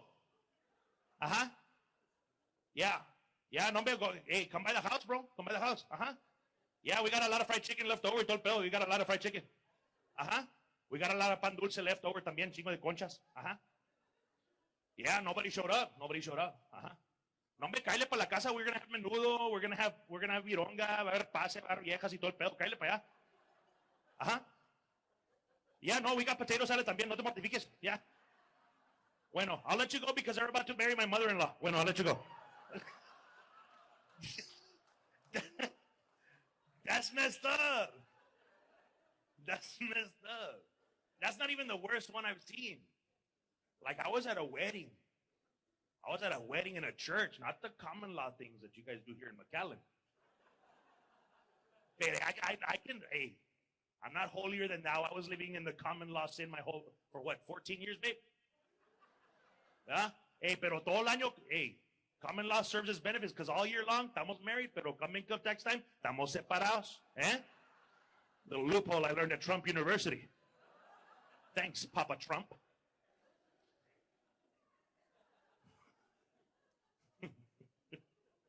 But I was at a church, and the padrecito's there. Do you, Panfila, take Juan to be your lawfully wedded husband? And before she could say I do, somebody's phone went off in the back. All the single ladies, all the single ladies, all the single, all the single. And it was a guy's phone. Todo puto. And the guy answered it. He was in the middle. There was a huge Catholic church, lots of echo, and this dude screaming in the back. Hey, bueno, hello. Number, hey, number, we're over here at the church. Uh-huh. Simón. Number, my brother, he's getting married. Se está casando el carnal. Ajá. Nombre con aquí a ruca. Ajá. Nombre salió pregnant la ruca, salió pregnant. Ajá. Yeah. No, yeah. You can see her panza already. You can see her stomach. Yeah. Uh-huh. Nombre, they waited too long. Uh-huh. Well, I'm about 16 rows back. You can see her stomach from back here. Uh-huh. Yeah. She's still wearing a white dress, como quiera. Yeah, she's still wearing a white dress. No, pues what do you expect? She's from Hidalgo County. ¿Qué esperas? And if you're not laughing at that, I'm sorry. I just described your wedding day, and I'm so sorry. It's so close to home. I was supposed to end on that. Nobody laughed. Must be the cupcakes. I'll wrap up, man. If you enjoyed yourself, I do believe in the Almighty, and I do believe in His Son, Jesus Christ, with all my heart, mind, soul, and strength. I love Him so much. Thank you so much. He deserves our applause, and He is worthy of all praise. And every time I go on stage, I had a near-death experience back like about 10 years ago, and I experienced the love of the Father with my soul firsthand. And every time I go on stage, I know I'm an imperfect vessel, but the jokes that I tell are rooted in deep love that I just sincerely always want the best for my audiences. And whenever I go on stage, I say, may the love of the Father be felt through the laughter that we bring, through the talent that He gave me. And if tonight you had a really good time, a really good laugh, and you felt like you really needed that laugh, I want to make sure you understand that the Lord loves you so much. He formed me from the dirt, put me together like a sandcastle in front of you right here so you can enjoy that moment of laughter, so you can enjoy His joy and His humor and His love for you. May the Lord keep you. May He bless you, shine His face upon you, and the blood of Jesus cover your homes. God bless you guys. You guys were awesome. Thank you so much. And thank you. We have our next presenter. Where's the lovely Jessica? There she is. Give it up for Jessica. Keep it going, Jessica. Thank you so much. Appreciate you guys. You guys were lovely. If you guys had a good time, it was Adrian's idea to have me here. Thank you, Adrian Garza, for having me. And much love to our very lovely people, Ms. Myra Flores and Monica de la Cruz. Pleasure being here, entertaining you guys so much. Thank you so much. Have a great night. Man, I have a tough job now. I have to go after Raymond. Thank you for talking about my marriage. No, really. As he said, my name is Jessica Villarreal, a proud Army veteran. Go Army, beat Navy. A proud Marine Corps wife, and a veteran outreach chair, committee chair for the Hidalgo County GOP. So it is with great honor and pride that I stand before you today to introduce a remarkable individual, a trailblazer, a dedicated public servant, and the first Mexican-born woman to be elected to the United States House of Representatives. Born and raised in Burgos, Tamaulipas, Mexico, she was imbued with strong conservative values from an early age by her parents and grandparents, who instilled in her the importance of placing God and family above all else. At the age of 6, with the unwavering support of her father, she embarked on a journey to the United States, where she would later become a proud naturalized American citizen. Despite facing humble beginnings, she never wavered in her determination to succeed. Throughout her youth, she worked alongside her parents in the cotton fields of Texas, tirelessly earning extra money for school clothes and supplies. Despite the challenges she faced, she remained steadfast in her pursuit of education and opportunity. In 2014, she achieved her dream to becoming a respiratory care practitioner, dedicating herself to caring for the elderly and disabled, particularly those battling chronic respiratory issues. Her unwavering commitment placed her on the front lines during the COVID pandemic, where she bravely fought to help patients combat the virus. As a proud wife of a U.S. Border Patrol agent and a devoted mother, she understands the unique challenges faced by the hardworking families of South Texas. It is with their struggles in mind that she proudly served the Homeland Security and Agriculture Committees, tirelessly advocating for policies that would ensure a brighter future for our children and communities. Her journey from the cotton fields of Texas to the halls of Congress serves as a testament to the resilience and determination of the human spirit. She is a beacon of hope and an inspiration, reminding us all that with hard work, determination, and unwavering faith, anything is possible. Please join me in welcoming this extraordinary individual who is dedicated to fighting for a better future for South Texas and beyond. Former Congresswoman of CD 34, Myra Flores. Hidalgo County! Are you ready to take back our country? I can hear you.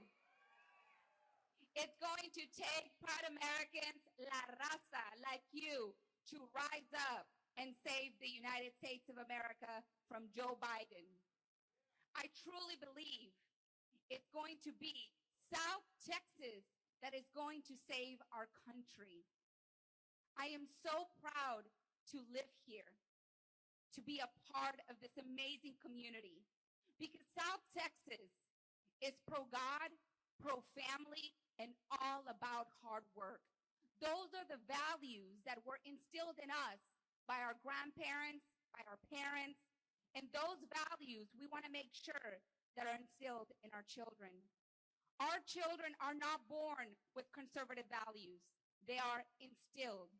So it's so important that you take the time to instill those values in your children. Joe Biden is purposely destroying our country, is purposely destroying the soul of this country, our family values, our faith, and we cannot allow that. This isn't just my country. This is our country. We all here have an obligation. I cannot do this alone. We cannot do this alone. Every single one of you has to be a part of this fight. Ask yourself, ask the person that you look at every single morning, what is it that you're doing to fight for this country? That person that you look at every morning in the mirror, how much work are you putting for the future of our children? Because if someone like myself that was born in Burgos, Tamaulipas, Mexico, and I always say where I was born because I am proud. I'm proud of where I come.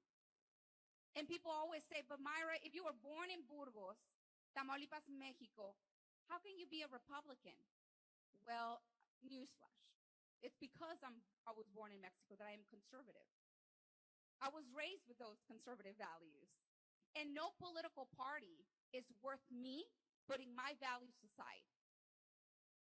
I'm loyal to my faith in God. I'm loyal to my family, to the people, not to a political party. I'm Republican. But the day my political party does not longer represent my conservative values, I'm standing with God. So that's what you need to tell your family, your friends. Are you going to put your party first, or are you going to put your values, the future of your children? Because that's what's at stake here. It's not about Republican versus Democrat. It's about evil versus good. If we don't stand up for this country, we will lose this country. We can't afford it anymore. And I stand with the Republican Party because it is a party that represents my values. even though my father was a Democrat practically all his life. Well, he thought he was a Democrat. He thought he was a Democrat, but he wasn't. And I remember how in shock he was when I told him I was going to be voting Republican back in 2010. He was like, no, that's loca. You're crazy. I was like, no, Dad, if you actually do your research, our values that you instilled in me are with the Republican Party. You raised me Republican, you just don't know. And I remember him having a hard time, a decade of discussions and fights amongst each other. But I never stopped loving my father, and my father never stopped loving me. We always put politics aside, and that's what I love about my family. We didn't allow nothing to separate us. Don't allow anything to separate from your loved ones. There's a lot of people that's what they're trying to do. Separate you from your loved ones, your friends, your neighbors. Don't stop talking to anybody. That's what they want. It's important that you stay in touch with your loved ones, with your neighbors. But at the same time, stand strong on your values. And I did for many years. And in 2020, I remember my dad telling me that he was going to be voting for President Trump. And he was going to be voting Republican for the first time. And that was back in 2020. But by the way, I'll be honest, he wasn't very happy about it. He was like, no me dejan opción. They don't leave me an option. The Democrat Party has walked away from me. The Democrat Party has walked away from our values. So I remember him having a difficult time. Now he's the most Republican. I mean, he is so far, so far. It's amazing. Thank you, Joe Biden. And he has, because of Joe Biden, there's now so many Republicans. I mean, just in 2 days, early voting, 3 days, we've had over 30% of the voters in the Republican ballot are new voters, never voted in the Republican Party. Over 30%. In Texas, 34. And we've seen double Republicans coming out because they understand what's at stake. They understand the importance. See, the Democrat Party and the Biden administration and my opponent Vicente Gonzalez always talk about the border situation and how compassionate they are. There's nothing compassionate about what's happening at the border. See, I had a beautiful experience coming here to the United States, and I want that experience for every child. I want more little girls like myself, like my sisters, to come here to the United States, but I want them to have a beautiful experience and not go through the trauma and the abuse that they're going through right now. So you want to talk about compassion, you secure the border. You keep the American people safe, but you also keep these children safe as well. How many of y'all have seen the movie Sound of Freedom? Those of you that have not seen it, I encourage you to take the time to watch this movie. It's important. We need more awareness about child trafficking. The United States leads in child trafficking and child pornography. And for that to change, we need awareness. Because I don't care where these children are from. I don't care what the status of these children are. They're children, and we have an obligation to keep our children and those children safe as well. These children are coming in with a paper in their pocket with the name and an address. And this administration refuses to do DNA testing. And back in the Trump administration, we had DNA testing. And 30% would come back negative, and we were able to prosecute. We're not able to do that anymore. And this administration has lost track of 85,000 children. What would you do if that was your child? Ask yourself. And those of you that have seen Sound of Freedom, what has changed? Did you see it? Did it make you emotional? And then you went back to work the next day? What changed? That's what needs to happen. It's not just about watching the movie. It's about also you raising your voice for these children. In the United States, we also have thousands of children that go missing.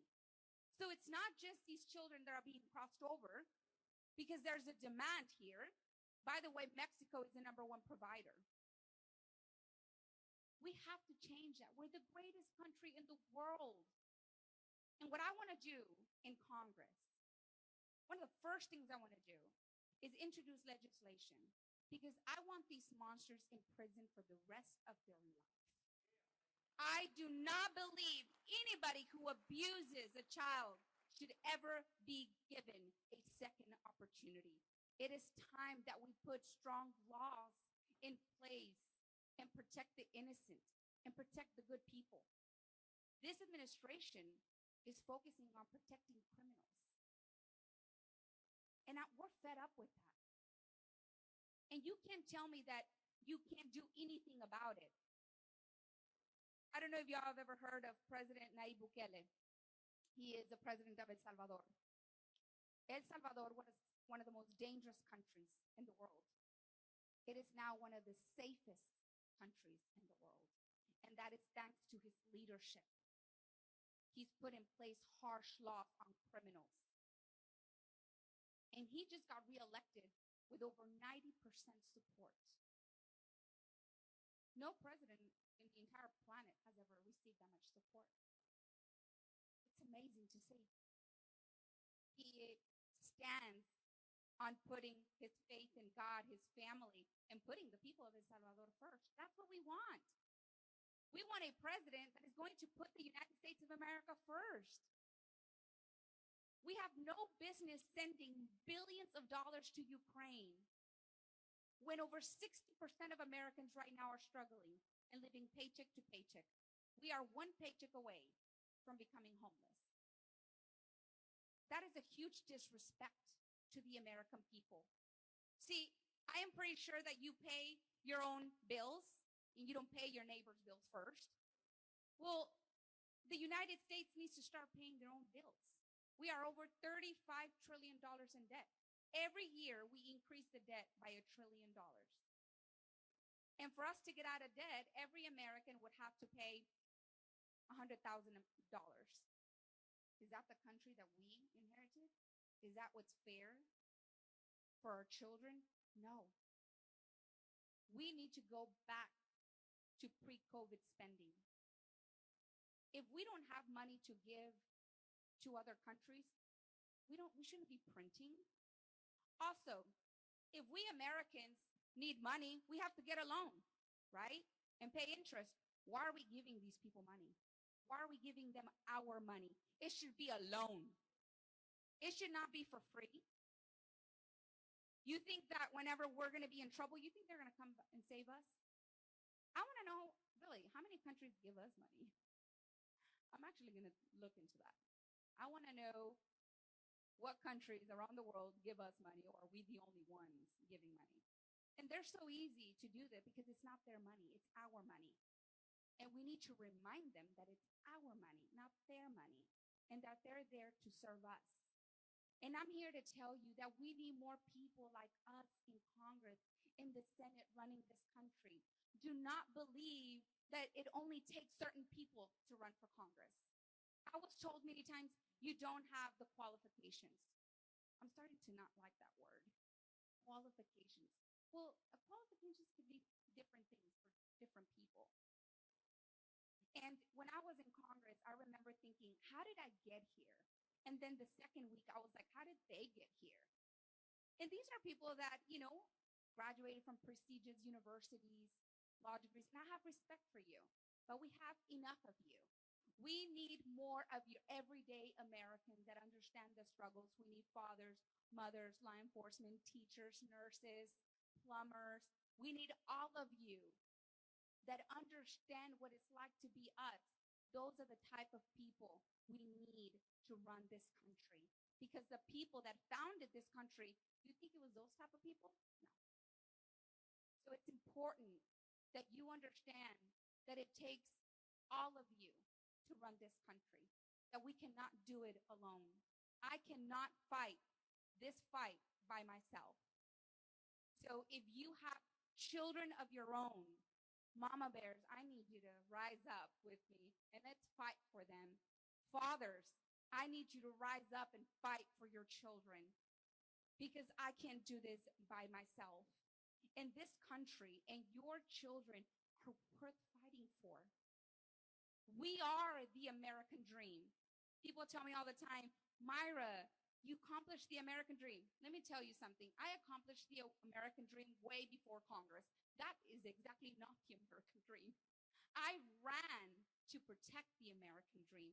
We here are the American dream, but that American dream is at risk. That is why it's so important that you get involved, that you get out to vote, and that you ask for a Republican ballot. Yes. It's not, Myra, I can't vote for you this time. I'll vote for you in November. No. No. You need to vote now, and you need to ask for a Republican ballot. We need to send a strong message that we're not ashamed to be Republican, and that we can and will stand for our values. A lot of people think that you have to choose, because the Democrat Party for a long time has made us believe that if you're not proud of your culture, you can't be a Republican. No, you can be a Republican and be proud of your upbringings as well and your values. I'm a Republican because of that. And the Democrat Party has taken us all for granted. They don't want us to prosper. They continue to make the same promises over and over and over. Oh, we're going to do an immigration reform this time. Where is that immigration reform? Within 100 days, that's what the Joe Biden administration said. They had the majority in the House of Representatives. Son unos hipócritas, unos mentirosos. Es lo que son. They just want to continue lying and manipulating our community. And we're done with that. We need to secure our borders, strengthen our economy. Don't you want more money in your pockets? If you want more money in your pockets, vote for President Trump and vote for me. It's that simple. Vote Republican.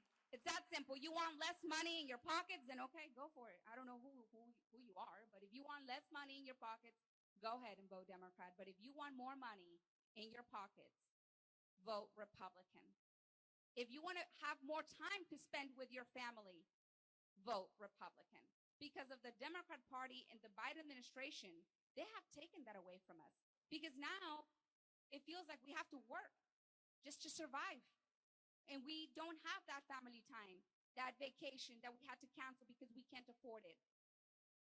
So if you want that life that we had under President Trump, who I'm so honored to receive his endorsement, if you want that life back, you have to stand up and ask for a Republican ballot and get your friends, your family, your coworkers to go out and vote.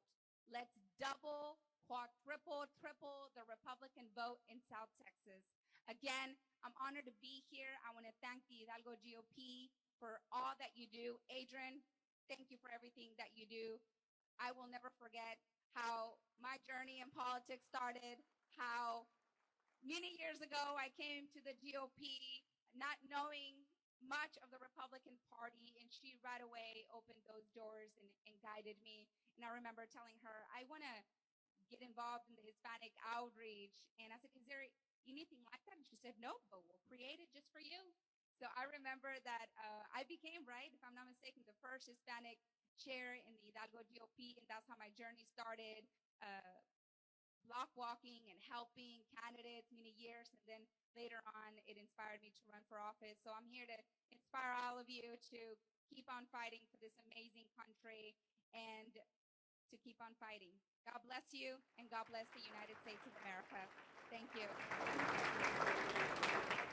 Today I'm delighted to introduce you to a very popular mom, a business diva, a dog mom, a fierce freedom fighter, and someone who continues to inspire women like me. This chingona conquered South Texas and is conquering DC. In 2022, Congressional District 15 made history by electing our first Republican Latina. In her first year in Congress, she has passed a historic number of pro-Texas legislation out of the House of Representatives. She co-sponsored over 200 pieces of legislation. Over 500 constituent casework has been completed. They have responded to over 24,709 letters. Please welcome to the stage Congresswoman Monica de la Cruz.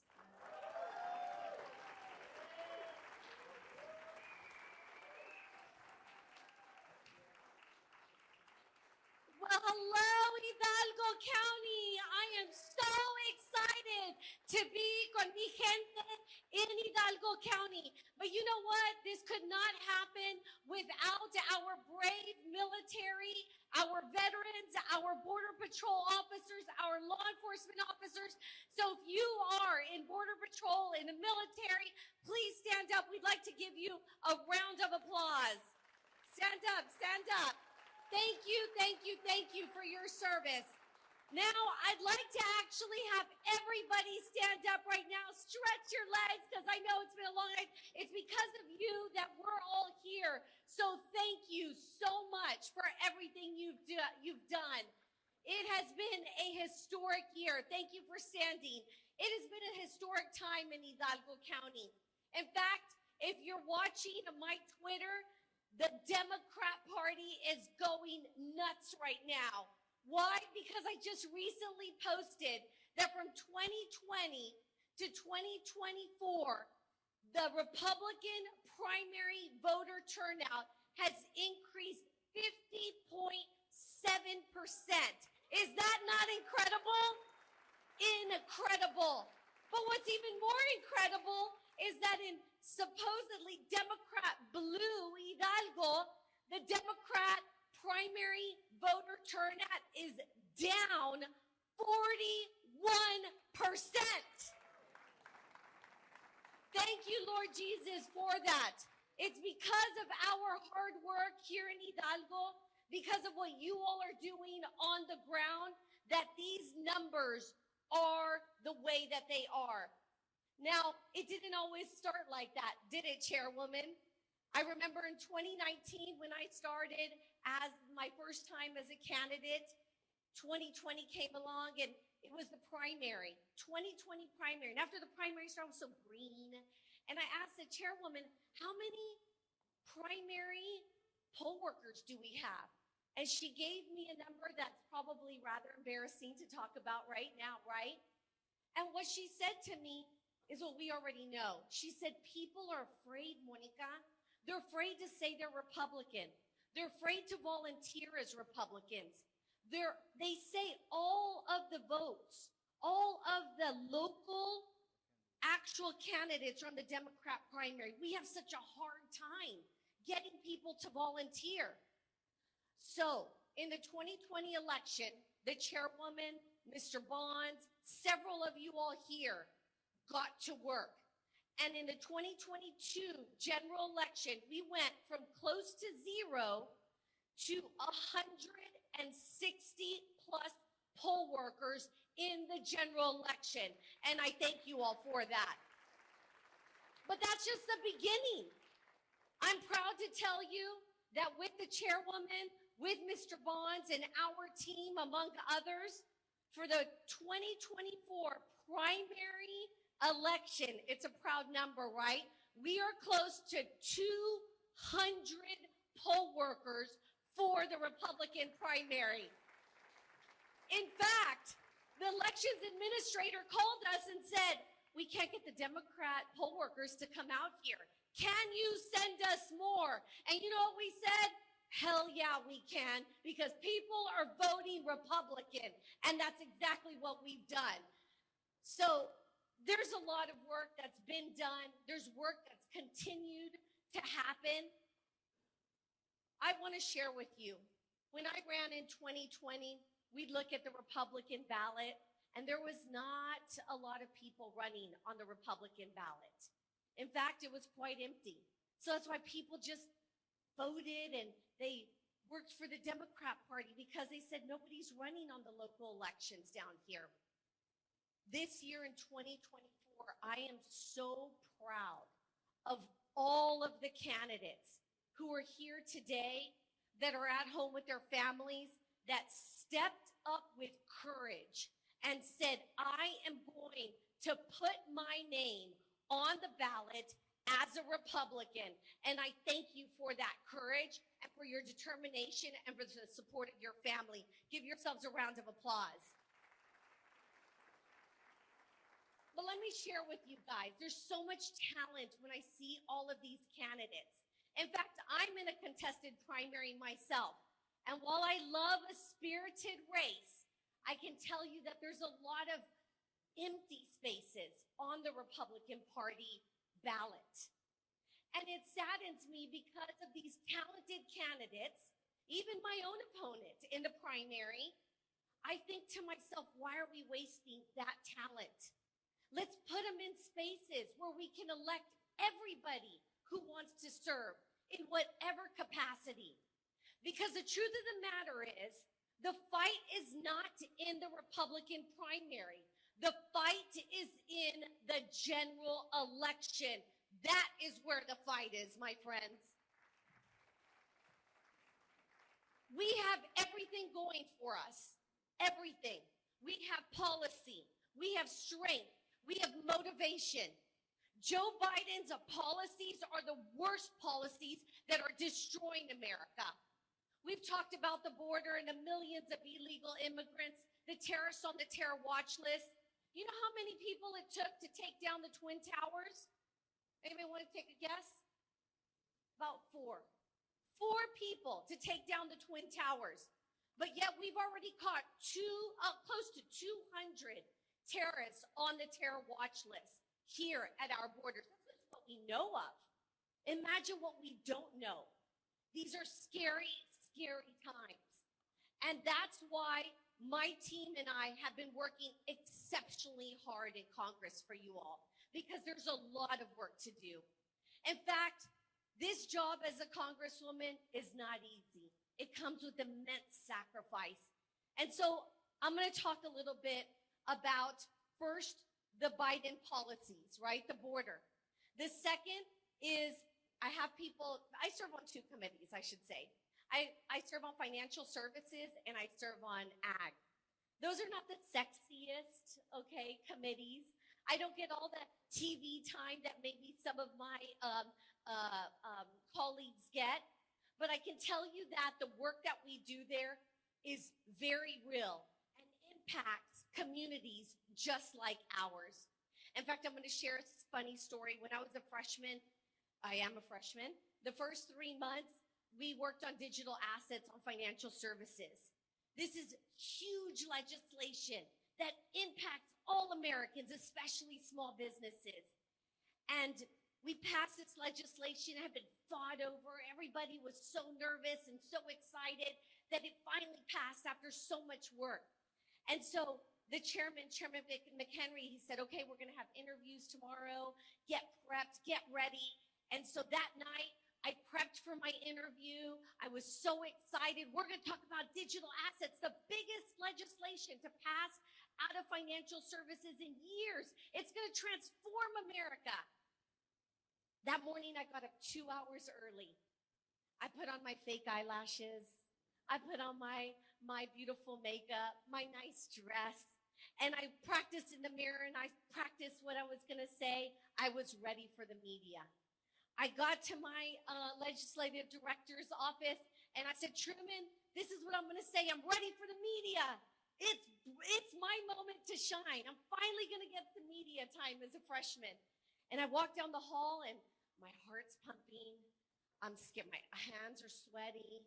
And he says, Congresswoman, you got this. You got this, girl. You got it. And I turn the corner, and there's media everywhere. You can't even get through. And I'm like, oh, my gosh, Truman, am I going to say the right thing? What if I don't say the right thing? He says, you got this, girl.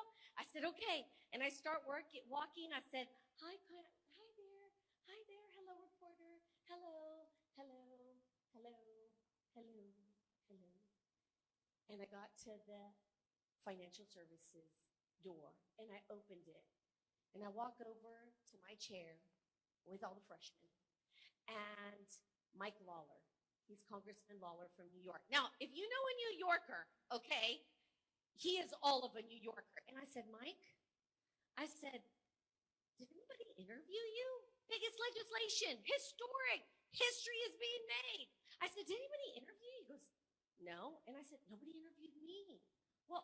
Well, what happened? He goes, girl, they do not give a damn. There are aliens across the hall with Comer, and that's what everybody wants to know. Are aliens real? And that is the truth.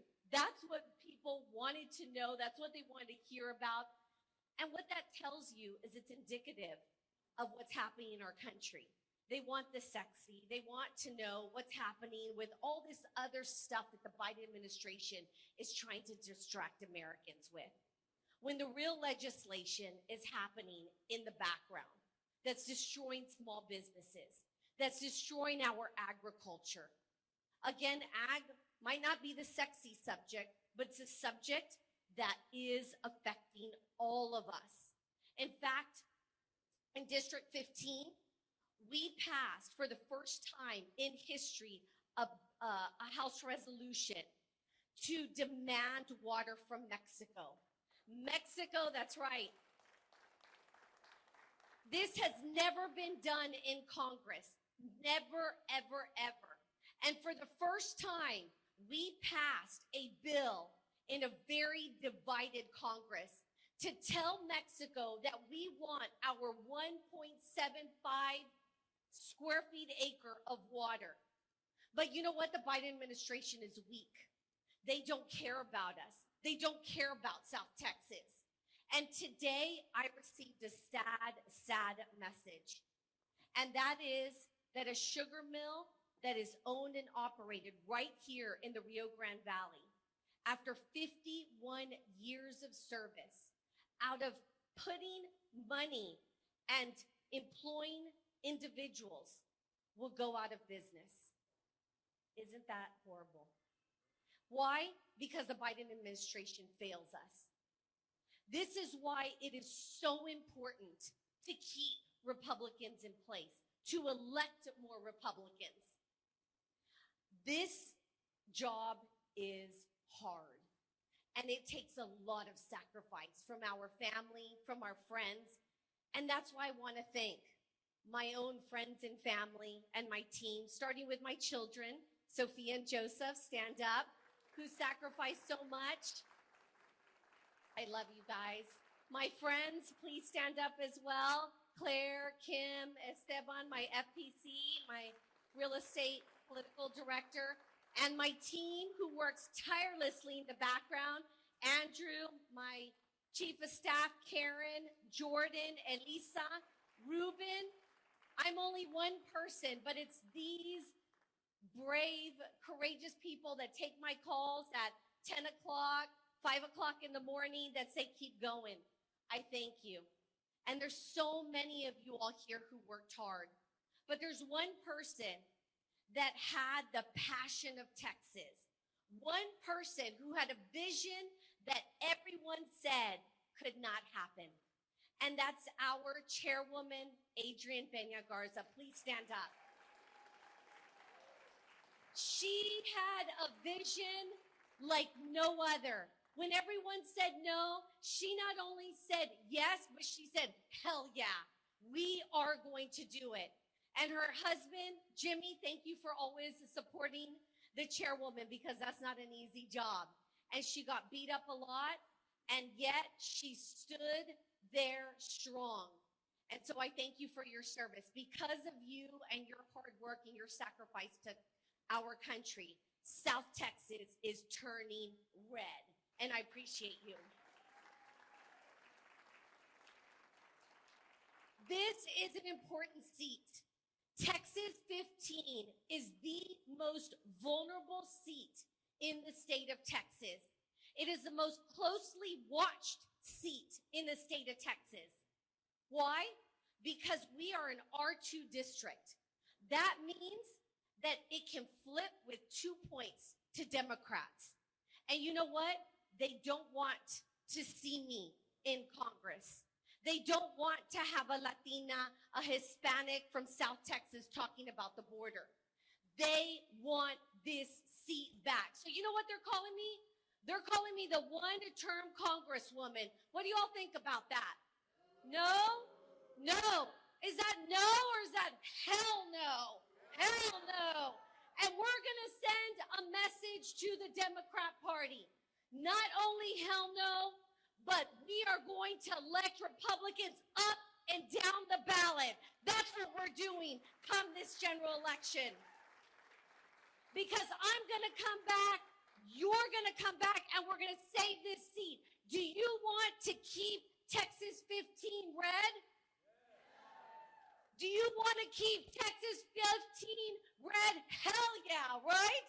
Hell yeah. That's what we want to do because Texas 15, South Texas is worth saving. Texas is worth saving.